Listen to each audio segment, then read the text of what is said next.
Hi everyone. வணக்கம். இந்த work ஷாப்பை அட்டெண்ட் பண்ணக்கூடிய எல்லா ஸ்டூடெண்ட்ஸுக்கும் ரொம்ப நன்றி. இந்த செஷன் ரொம்ப பெரிய செஷனாக கண்டிப்பாக இருக்காது. ஒரு 30 மினிட்ஸுக்குள்ளே தான் இந்த செஷன் இருக்க போகுது. இதில் நம்ம நிறைய விஷயத்த பேச போகிறோம்.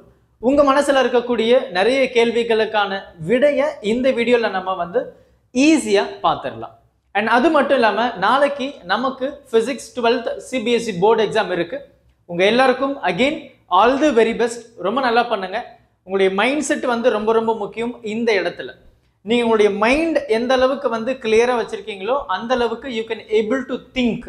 ஸோ தயவு செஞ்சு இன்னைக்கு ரொம்ப லேட் நைட் எல்லாம் முழிச்சிட்டு இல்லாமல் தயவு செஞ்சு சீக்கிரம் தூங்கிட்டு ஏர்லி மார்னிங் ஒரு 3:30-4க்கு எழுதுறீங்க, அது தப்பே கிடையாது. நைட்டெல்லாம் முழிச்சிட்டு படிக்காமல் கொஞ்சம் உங்களுடைய எனர்ஜியை சேவ் பண்ணுங்க. ஏன்னா நாளைக்கு நீங்கள் யோசிக்கிறதுக்கு உங்களுக்கு எனர்ஜி நிறைய தேவைப்படும். அதனால கொஞ்சம் சிந்திச்சு புத்திசாலித்தனமா என்ன வேணும் அப்படின்றத நீங்க பார்த்துக்கோங்க. Not to waste your precious time. நம்ம என்ன மேட்டர் அப்படின்றத இந்த வீடியோவில் நம்ம பேசிடலாம். குறிப்பாக பார்த்தீங்க அப்படின்னா நம்ம physics 12th best scoring part என்ன அப்படின்றத இந்த இடத்துல நம்ம பேசிடலாம். ஸோ இந்த ஸ்ட்ராட்டஜிஸ் பார்த்தீங்கன்னா கண்டிப்பாக உங்களுக்கு ரொம்பவே ஹெல்ப்ஃபுல்லாக இருக்க போகுது. இதில் ஃபர்ஸ்ட் திங் என்ன அப்படின்னா நமக்கு டயக்ராம் அப்படின்னு ஒரு பார்ட் இருக்கு இல்லையா? ஸோ டயக்ராம் இல்லாமல் நமக்கு கொஸ்டின் பேப்பர் கண்டிப்பாக இருக்காது. ஸோ ஃபிசிக்ஸ் 12th தான் இருக்கீங்க, நமக்கு டயக்ராம் செக்ஷன். ஸோ கொஞ்சம் கமெண்ட் பண்ணுறதை நிறுத்திட்டு, விச் மீன் மெசேஜ் பண்ணுறதை நிறுத்திட்டு நான் சொல்கிறத மட்டும் கொஞ்சம் நல்லா அப்சர்வ் பண்ணுங்கள், நோட் பண்ணி வச்சுக்கோங்க. நமக்கு டயக்ராம் பார்ட் அப்படின்றது ரொம்ப முக்கியம்.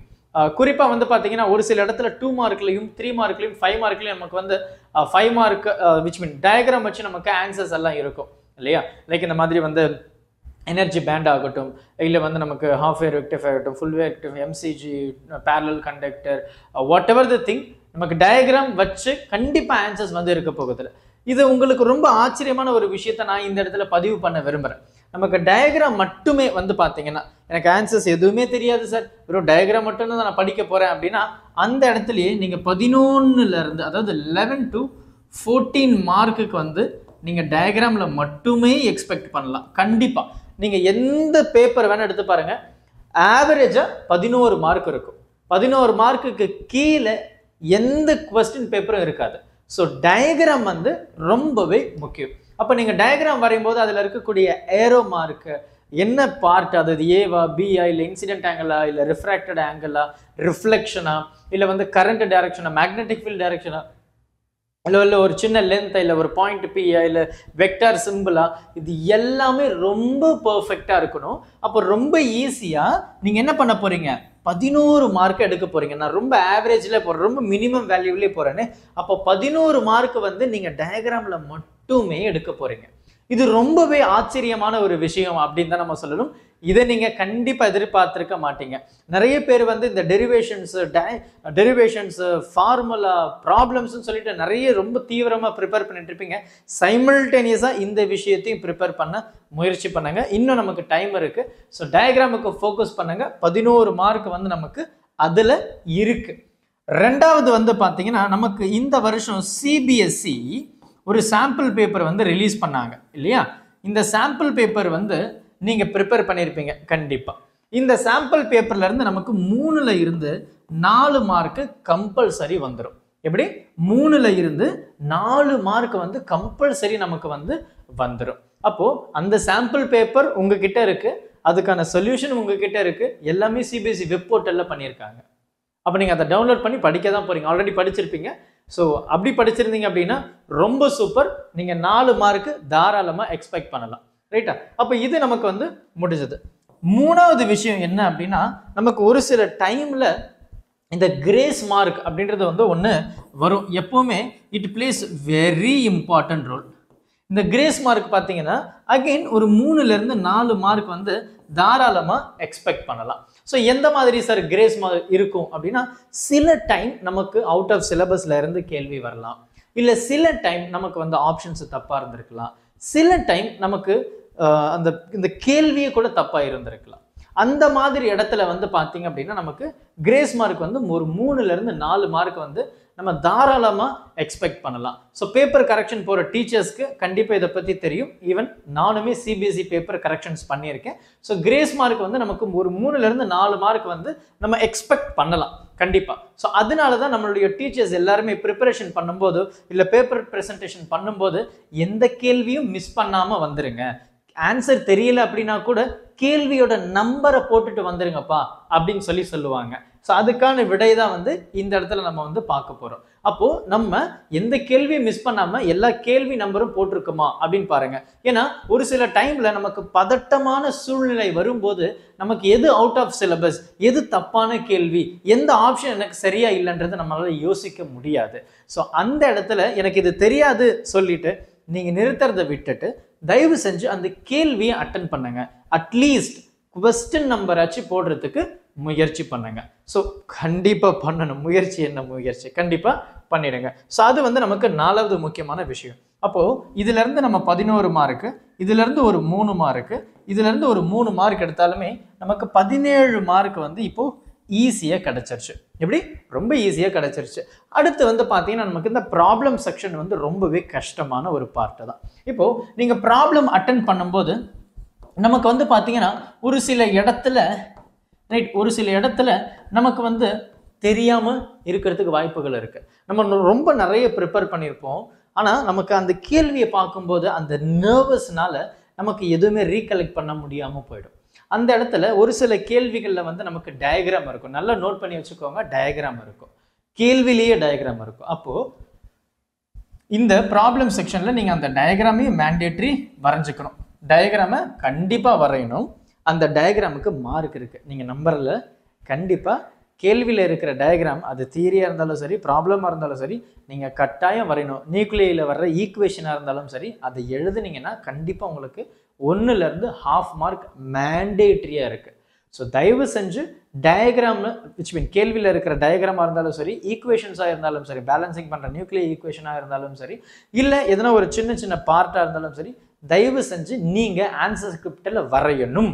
அதுக்கும் மார்க் இருக்குது. ½ மார்க்லேருந்து 1 மார்க் நமக்கு வந்து கொடுக்குறாங்க. இது சும்மாவே வருது. நமக்கு கேள்வியில் இருக்கிறது தான் நான் வரைய போகிறோம். நம்ம புதுசாக எதுவும் பண்ண போகிறது இல்லை.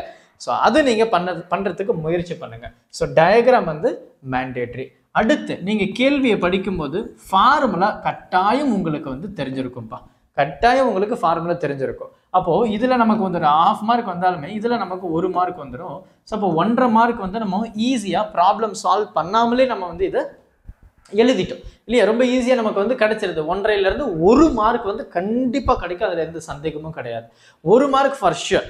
ஸோ அந்த மாதிரி நமக்கு வந்து ஒரு நிறைய ப்ராப்ளம்ஸ் இருக்கும். ஸோ ஆவரேஜாக நம்ம ஒரு 10 ப்ராப்ளமோ இல்லை ஒரு 8 ப்ராப்ளமோ எடுத்தாலும் அந்த 8 ப்ராப்ளமில் நம்ம ½ மார்க் எடுத்தாலும் நமக்கு 4 மார்க் வந்து இந்த இடத்துல கம்பல்சரி கிடச்சிருச்சு. அப்போ அதுக்கு முன்னாடி ஒரு 17 மார்க்கு, இது ஒரு 4 மார்க் சேர்த்தா 21 மார்க் வந்து நமக்கு கம்பல்சரியாக வந்தாச்சு. எப்படி 21 மார்க் வந்து நமக்கு கம்பல்சரியாக வந்தாச்சு. அவ்வளோதான், நீங்கள் பாஸ் ஆகிட்டீங்க. ஸோ இதுதான் நமக்கு வந்து ரொம்பவே ஈஸியாக கஷ்டப்படாமல் கிடைக்கக்கூடிய ஒரு பார்ட்டு. இப்போ நமக்கு ஒரு சில ஆன்சர்ஸ் எல்லாம் பார்த்தீங்கன்னா நமக்கு வந்து ஒரு டயக்ராம் இருக்கும், டெரிவேஷன்ஸ் இருக்கும், பெரிய பெரிய தியரி இருக்கும். இந்த மாதிரி விஷயங்கள்லாம் நமக்கு நிறைய இருக்குது. அந்த மாதிரி இடத்துல நான் என்ன சார் பண்ணணும் அப்படின்னா ரொம்ப சிம்பிள். டயக்ராம் வரைய போகிறீங்க, ஈக்குவேஷன்ஸ் வரைய போகிறீங்க, அதில் கிராஃப் இருக்குன்னு கிராஃபை போட போகிறீங்க. அதில் தியரி பார்ட் வந்து எனக்கு வந்து ஒரு அரை பக்கத்துக்கு கொடுத்துருக்காங்க சார், நான் என்ன பண்ணட்டும்? அதை கட் ஷார்ட் பண்ணுங்கள். எந்த அளவுக்கு வந்து கிறிஸ்பாக அந்த பாயிண்ட்டை எழுத முடியுமோ நீங்கள் அதை எழுதுங்க. ஏன்னா உங்கள் டீச்சர்ஸ் வந்து கண்டிப்பாக இதை சஜஸ்ட் பண்ணியிருப்பாங்க. பெரிய பெரிய பாயிண்ட் எல்லாம் வந்து யாரும் எதிர்பார்க்கறது கிடையாது. ஏன்னா அதுக்கு மார்க்கிங் ஸ்கீமில் மார்க்கும் கிடையாது. ஸோ அதனால் கீ பாயிண்ட்ஸ் என்னன்றது நீங்கள் கொஞ்சம் அனலைஸ் பண்ணுங்கள். ஸோ பெரிய பெரிய பாயிண்ட் ஒரு ஜஸ்ட் மாதிரி அதை ஷார்ட் அண்ட் கிறிஸ்பாக எழுத முயற்சி பண்ணுங்கள். மேக்ஸிமம் மார்க்கு டயக்ராமு, கிராஃபு, டெரிவேஷன்ஸுக்கு தான் இருக்குமே தவிர தியரிக்கு ரொம்ப கம்மியான மார்க்கு தான் இருக்கும். சில இடத்துல அது இல்லாமையும் இருக்கும். சரியா? ஸோ அதை நீங்கள் கொஞ்சம் பார்த்துக்கோங்க. இப்போ ஃபுல் வேவ் ரெக்டிஃபையர் எடுத்தீங்கன்னா ஃபர்ஸ்ட் ஹாஃபில் வந்து டயோட் 1 ஃபார்வர்டு கரண்ட் இருக்குது, டயோட் 2 ரிவர்ஸு கரண்ட் இல்லை. செகண்ட் ஹாஃபில் டயோட் 1 கரண்ட் இல்லை, ரிவர்ஸ் பேஸ். டயோட் 2 வந்து கரண்ட் இருக்குது, ஃபார்வர்டு பேஸ். இதுதான் பாயிண்ட். 4 லைன் தான். இதுதான் கன்ஸ்ட்ரக்ஷன், விச் மீன் இதுதான் ஒர்க்கிங். ஸோ இதை நீங்கள் எழுதினாவே போதுமானதாக இருக்கும். ஸோ அதெல்லாம் நீங்கள் கொஞ்சம் பார்த்துக்கோங்க. பிரின்சிபல்ஸ் எதுக்கெல்லாம் இருக்குது? ஏசி ஜெனரேட்டர் இருக்குது, டிரான்ஸ்ஃபார்மர் இருக்குது, அதுக்கடுத்து பார்த்தீங்கன்னா வீட் ஸ்டோன் பிரிட்ஜ், அந்த நல் டிஃப்ளெக்ஷன்ஸ் இருக்குது. இதெல்லாம் நீங்கள் வந்து மேண்டேட்டரி, எல்சிஆர் இதெல்லாம் வந்து நீங்கள் கம்பல்சரி பார்த்துக்கணும். இதில் பிரின்சிபல்ஸ் வச்சு ஒரு சில ஆன்சர்ஸ் இருக்கும் இல்லையா? அந்த பிரின்சிபலுக்கு 1 மார்க் இருக்கு. ஈவன் நம்ம பேரலல் கண்டக்டர் எல்லாம் பார்த்தீங்கன்னா நமக்கு பெரிய தியரி கொடுத்துருப்பாங்க, அதெல்லாம் தேவையில்லை. டயக்ராம், அதனுடைய டைரக்ஷன்ஸ், சேம் டைரக்ஷனில் கரண்ட் போச்சுன்னா அட்ராக்ஷன் ஆகுது, டிஃப்ரெண்ட் டைரக்ஷன்ஸ்னா ரிப்பல் ஆகுது. அதுக்கப்புறம் பார்த்தீங்க அப்படின்னா நமக்கு அதில் இருக்கக்கூடிய force 2 equation μ0 I1 I2 2πr. So force per unit length அதில் 1 ஆம்பியர் இருக்கும், 2 × 10⁻⁷ நியூட்டன். ஸோ இதெல்லாம் நீங்கள் எழுதுனீங்கன்னாவே போதுமானது தான். இதுக்கே உங்களுக்கு வந்து ஃபுல் மார்க் கொடுத்துருவாங்க. ஸோ டிரான்ஸ்ஃபார்மர் கேட்குறாங்கன்னா கண்டிப்பாக லாஸஸ் கேட்கறதுக்கு அதிகபட்சமான வாய்ப்புகள் இருக்குது. அந்த லாஸஸையும் கம்பல்சரி நீங்கள் படிச்சுக்கணும். ஒரு சில இடத்துல நமக்கு கேசஸ் இருக்கும், இந்த பவர் ஃபேக்டரில் ஆகட்டும், இல்லை வந்து எல்சிஆரில் ஆகட்டும், இதெல்லாம் நமக்கு கேசஸ் கொடுத்துருப்பாங்க. அதுக்கப்புறம் பொட்டன்ஷியல், அந்த டைபோலில் வந்து பார்த்தீங்கன்னா கேசஸ் இருக்கும், 0 டிகிரி 180 90 இருந்தால் எப்படி இருக்கும்னு சொல்லிட்டு. அதே மாதிரி பவர் ஃபேக்டரில் வந்து இருக்கும் இல்லையா? ஸோ ரெசிஸ்டருக்கு எப்படி இருக்கும், இண்டக்டர் கெப்பாசிட்டர், ஸோ அந்த இண்டக்டர் கெப்பாசிட்டிக்கு பவர் 0, இந்த மாதிரி நிறைய விஷயங்கள் கேசஸ் எல்லாம் இருக்கும். கேசஸுக்கெல்லாம் 1 மார்க் வந்துடும். ஸோ அப்போ அந்த இடத்துல தியரிக்கான மார்க்கும் இன்னும் குறைஞ்சு போயிடுச்சு. ஸோ நீங்கள் எந்த அளவுக்கு நீங்கள் ரொம்ப தெளிவாக வந்து அதை அட்டன் பண்ண முயற்சி பண்ணுறீங்களோ அந்த அளவுக்கு it will be more effective. So உங்களுக்கு ரொம்பவே ஹெல்ப்ஃபுல்லாக இருக்கும் அப்படின்றதுல எந்த ஒரு சந்தேகமும் கிடையாது. ஸோ ரைட், ஸோ இப்படி தான் நம்ம வந்து ஒரு சில ஆன்சர்ஸை நம்ம ப்ரெசென்ட் பண்ண போகிறோம். அப்போது நமக்கு இந்த ஒர்க்கிங் பிரின்சிபல் நல்லா கவனிங்க. நமக்கு principal, working, constructions which mean அந்த டயக்ராமை பேஸ் பண்ணி நமக்கு கண்டிப்பாக 1லேருந்து 2 ஆன்சர் வந்துடும் கண்ணா.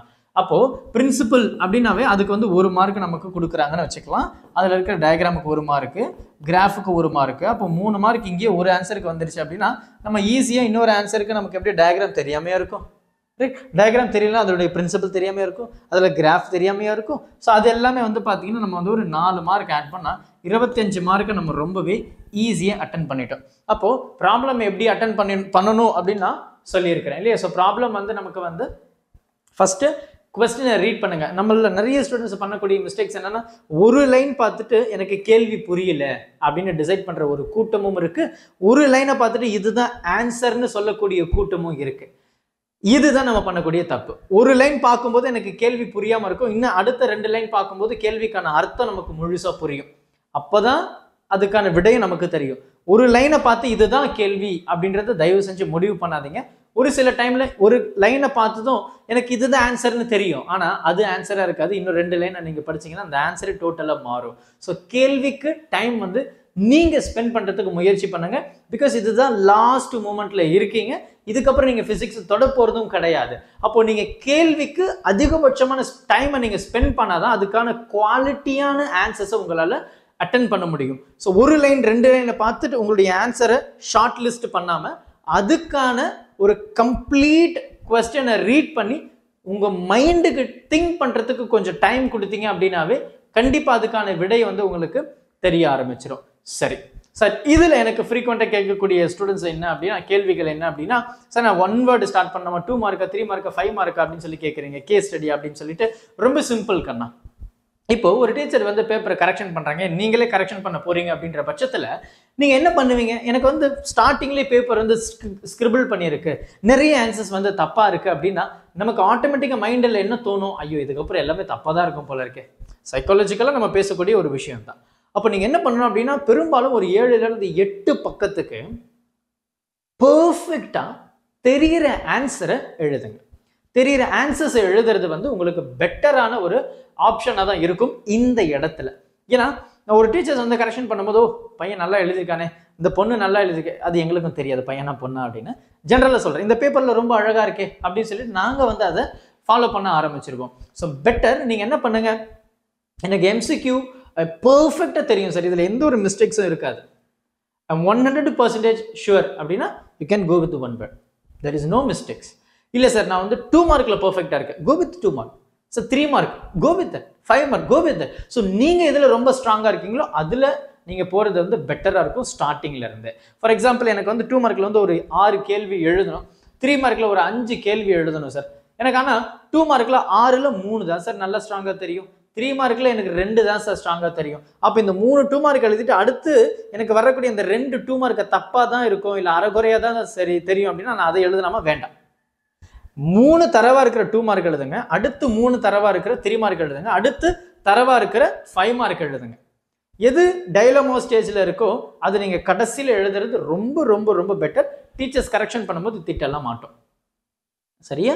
ஸோ ஃபர்ஸ்ட் ரொம்ப பர்ஃபெக்டாக இருக்கிற அந்த ஆன்சர்ஸை எழுதுறதுக்கு முயற்சி பண்ணுங்க. அது ரொம்ப ரொம்ப ரொம்ப ஹெல்ப்ஃபுல்லாக இருக்கும். டீச்சர்ஸுக்கும் சரி, உங்களுக்கு மார்க் போடுறதுக்கும் சரி. இது வந்து ரொம்ப ஒரு பெனிஃபிஷியலான ஒரு ஸ்ட்ராட்டஜிஸ் அப்படின்னு நம்ம சொல்லலாம். பேப்பரை ப்ரெசென்ட் பண்ணும்போது நமக்கு கொஞ்சம் கலர்ஸ் எல்லாம் யூஸ் பண்ணுறது மேக்ஸிமம் வந்து ரீஸ்ட்ரிக்டட் நினைக்கிறேன். அப்படி இல்லைன்னா யூ கேன் யூஸ். அப்படி ரீஸ்ட்ரிக்ஷன் அப்படின்னா கொஞ்சம் பெண்ணை கொஞ்சம் ப்ராப்பராக யூஸ் பண்ணுங்க. ஒரு பால் பாயிண்ட் பென் எடுத்துட்டு போங்க. ஜெல் பெண்ணை வந்து கொஞ்சம் அவாய்ட் பண்ணுங்க. ஏன்னா அந்த ஷீட்ஸில் வந்து பின்னாடி பதியறதுக்கான வாய்ப்புகள் வந்து ரொம்ப அதிகமாக இருக்கு. So better go with ball point pen. So அந்த பெண்ணு வந்து கொஞ்சம் நல்லா எழுதுதா, ரொம்ப மைல்டாக எழுதுகிற மாதிரி பார்த்துக்காதீங்க, ரொம்பவும் டார்க்காக எழுதுகிற மாதிரி பார்த்துக்காதீங்க. ஸோ பெண்ணையும் கொஞ்சம் ப்ராப்பராக சூஸ் பண்ணுங்க. பெண்ணை சூஸ் பண்ணும்போது கொஞ்சம் ப்ராப்பராக, ஏன்னா கரெக்ஷன் பண்ணும்போது எங்களுக்கும் அது வந்து கொஞ்சம் ஒர்க் ஈஸியாக இருக்கும் அப்படின்றதுக்காக தான். ஸோ இதெல்லாம் நமக்கு வந்து ரொம்ப ரொம்ப முக்கியமாக நம்ம வந்து பார்க்க வேண்டிய விஷயம். ஒவ்வொரு ஆன்சர்ஸ் முடிச்சிட்ட பிறகு ஒரு சின்ன சின்ன அண்டர்லைன் பண்ணுங்க. இது நமக்கு ரொம்ப முக்கியமான விஷயம். சார், எனக்கு இந்த கேள்வி இருக்குது. என்கிட்ட ஒரு ஸ்டூடெண்ட் கேட்டார். என்ன கேட்டார் அப்படின்னா, சார் எனக்கு ஹேண்ட் ரைட்டிங் வந்து ரொம்ப மோசமாக இருக்குது சார், என்னுடைய ஹேண்ட் ரைட்டிங்னால எனக்கு வந்து மார்க்கு குறைஞ்சிருமா அப்படின்னு சொல்லி கேட்டிருந்தாங்க. இதுக்கு உண்மையான பதில் என்ன அப்படின்னா, கண்டிப்பாக இல்லை. உங்களுடைய ஹேண்ட் ரைட்டிங்க்கு இங்கே நாங்கள் மார்க்கு கொடுக்க வரல. ஏன்னா இது உங்களுடைய லைஃப் அப்படின்றது எங்களுக்கு தெரியும். ஹேண்ட் ரைட்டிங் ஒரு நல்ல ஒரு இம்ப்ரெஷன் கிரியேட் பண்ணுறதுக்கு தான். ஹேண்ட் ரைட்டிங் வந்து எல்லாமே இல்லை. அங்கே கண்டென்ட் இருந்ததுன்னா அந்த கண்டென்ட்டுக்கு தான் மார்க். ஒருத்தர் நல்லா எழுதியிருப்பாங்க, ஆனால் கண்டென்ட் ஒன்றுமே இருக்காது, அங்கே நாங்கள் மார்க் கொடுக்க மாட்டோம். Because we read. அங்கே ஆன்சர்ஸ் என்ன அப்படின்றத நாங்கள் ரீட் பண்ணிட்ட பிறகு தான் மார்க் கொடுப்போம். சும்மாலாம் எங்களால் மார்க் கொடுக்க முடியாது. எங்களுக்கு ஒரு ஹெட் இருக்கும், அவங்க வந்து எப்படி நீங்கள் மார்க் கொடுத்தீங்கன்னு கேட்பாங்க. அவங்களுக்கு இன்னொரு ஹெட் இருப்பாங்க, அவங்க கேட்பாங்க ஏன் நீங்கள் மார்க் கொடுத்தீங்கன்னு. ஸோ எது பர்ஃபெக்டாக ஆன்சர் இருக்கோ அதுக்கு தான் நாங்கள் மார்க் கொடுப்போம். ஹேண்ட் ரைட்டிங் மோசமாக இருந்தாலும் சரி, ஹேண்ட் ரைட்டிங் எக்ஸ்ட்ராடினரியாக இருந்தாலும் சரி, கண்டென்ட்டுக்கு தான் மார்க்கு, ஹேண்ட் ரைட்டிங்க்கு இல்லை. ஸோ இருந்தாலும் ஹேண்ட் ரைட்டிங்கை கொஞ்சம் பக்குவமாக எழுத முயற்சி பண்ணுங்கள். ஏன்னா கரெக்ஷன் பண்ணுறவங்க லேடி ஸ்டாஃபா, ஜென்ஸா, வயசானவங்களா, யங்கா தெரியாது. ஸோ பெட்டர் கொஞ்சம் ஹேண்ட் ரைட்டிங் ப்ரெசன்டேஷனை மேக்ஸிமம் எவ்வளோ கொடுக்க முடியுமோ அவ்வளோ கொடுங்க. சரி, ஹேண்ட் ரைட்டிங் ரொம்ப மோசமாக இருக்கும் சார், அப்போ ஒவ்வொரு ஆன்சர்ஸுக்கு கீழே வந்து அண்டர்லைன் பண்ணுங்கள், ஹெட்டிங் அண்டர்லைன் பண்ணுங்கள், டயக்ராமை அழகாக போடுங்க. டயக்ராமுக்கு ஹேண்ட் ரைட்டிங்கு சம்மந்தம் இல்லை இல்லையா? ஸோ டயக்ராமை பெட்டராக போடுங்க, கிராஃபை பெட்டராக போடுங்க. இந்த மாதிரி சின்ன சின்ன விஷயத்தை வந்து நீங்கள் பண்ணி உங்களுடைய ஹேண்ட் ரைட்டிங், உங்களுடைய ப்ரெசன்டேஷன் ரொம்ப நல்லா இருக்குது அப்படின்றத நீங்கள் காமிச்சிக்கலாம். ஸோ இந்த செஷன் வந்து கண்டிப்பாக ரொம்ப யூஸ்ஃபுல்லாக இருந்திருக்கும்னு நினைக்கிறேன். அண்ட் உங்களுக்கு இதை தாண்டி எதனா டவுட்ஸ் இருந்தது அப்படின்னா நம்முடைய செக்ஷன்ஸில் வந்து நீங்கள் பின் பண்ணுங்கள். மேக்ஸிமம் வந்து இதுக்கான ஒரு பதில் வந்து உங்களுக்கு கிடைச்சிருக்கும்னு நினைக்கிறேன். அண்ட் அது மட்டும் இல்லாமல் ஒரு ஸ்டூடெண்ட் வந்து என்கிட்ட கேட்டார், சார் எனக்கு புக் பேக்லேருந்து கேள்விகள் அதிகமாக வருமா இல்லை இன்டெக்ஸ்ட்லேருந்து கேள்விகள் அதிகமாக வருமா அப்படின்னு சொல்லி கேட்டிருந்தாங்க. ஸோ நமக்கு வந்து பார்த்தீங்கன்னா இதை நம்ம கெஸ் பண்ண முடியாது. பட் ஒரு அப்ராக்சிமேஷனில் நம்ம சொல்லணும் அப்படின்னா இன்டெக்ஸ்டில் நம்ம கொஞ்சம் எக்ஸ்பெக்ட் பண்ணலாம். அண்ட் ஈவன் நமக்கு வந்து பார்த்தீங்கன்னா குறிப்பாக இந்த wave optics, Young's double slit, single slit, இதில் இருந்தெல்லாம் நமக்கு வந்து புக் பேக்கில் நம்ம அதிகமாக எக்ஸ்பெக்ட் பண்ணலாம். ஈவன் கரண்ட் எலக்ட்ரிசிட்டியில் கூட பார்த்தீங்கன்னா புக் பேக்லேருந்து கொஞ்சம் எக்ஸ்பெக்ட் பண்ணலாம். இந்த வீட்ஸ்டோன் பிரிட்ஜ், கிர்ச்சாஃப்ஸ் பேஸ் பண்ணுற ஆன்சர்ஸ் எல்லாமே நமக்கு வந்து கொஞ்சம் முக்கியம். அடுத்து அந்த யங்ஸ் டபுள் ஸ்லிட், டிஃப்ராக்ஷன், இதனுடைய டிஃபரன்ஸும் நமக்கு வந்து ரொம்ப ரொம்ப முக்கியமாக இருக்குது. ஸோ இதெல்லாம் நீங்கள் வந்து கொஞ்சம் பார்த்துக்கோங்க. அண்ட் அது மட்டும் இல்லாமல் நம்முடைய வாட்ஸ்அப் குரூப் நம்ம நேற்று வந்து சொல்லியிருந்தோம், நிறைய ஸ்டூடெண்ட்ஸ் வந்து ஜாயின் பண்ணியிருந்தீங்க. அந்த வாட்ஸ்அப் குரூப்பில் கூட பார்த்தீங்கன்னா உங்களுக்கு என்ன இம்பார்ட்டண்டான டாபிக்ஸ், மோஸ்ட் ரிப்பீட்டடாக என்ன கேள்விகள்லாம் கேட்டிருக்காங்க அப்படின்றதையும் நம்ம வந்து ஒரு பிடிஎஃபாக ஷேர் பண்ணியிருக்கோம். சகோதயா பேப்பர்ஸை நம்ம வந்து ஷேர் பண்ணியிருக்கோம். ஸோ அதையும் நீங்கள் வந்து ரெஃபர் பண்ணி பார்த்துக்கோங்க. இந்த ஒர்க் ஷாப் அட்டன் பண்ண எல்லாருக்கும் ரொம்ப ரொம்ப நன்றி. ஸோ கண்டிப்பாக இந்த செஷன் உங்களுக்கு ரொம்ப ஹெல்ப்ஃபுல்லாக இருந்திருக்கும்னு நினைக்கிறேன். Thank you so much for joining the session. Exam ரொம்ப நல்லா பண்ணுங்க. இதுக்கப்புறம் நீங்கள் ஃபிசிக்ஸை தொட போகிறது கிடையாது. ஸோ அதனால் உங்கள் லைஃப்பை சேஞ்ச் பண்ணக்கூடிய இந்த சப்ஜெக்டை கொஞ்சம் பெட்டராக பர்ஃபார்மன்ஸ் பண்ணுறதுக்கு முயற்சி பண்ணுங்கள். Thank you. Help this with a smile.